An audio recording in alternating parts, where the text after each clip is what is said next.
thì canh khap nè bong ôn na trong studio tới miền bờ long ai chát su bà này tới là khắp mọ thì canh bay bay thọp ạ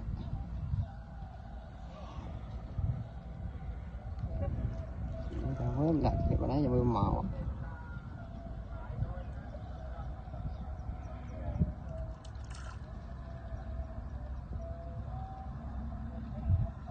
reload hết rồi mà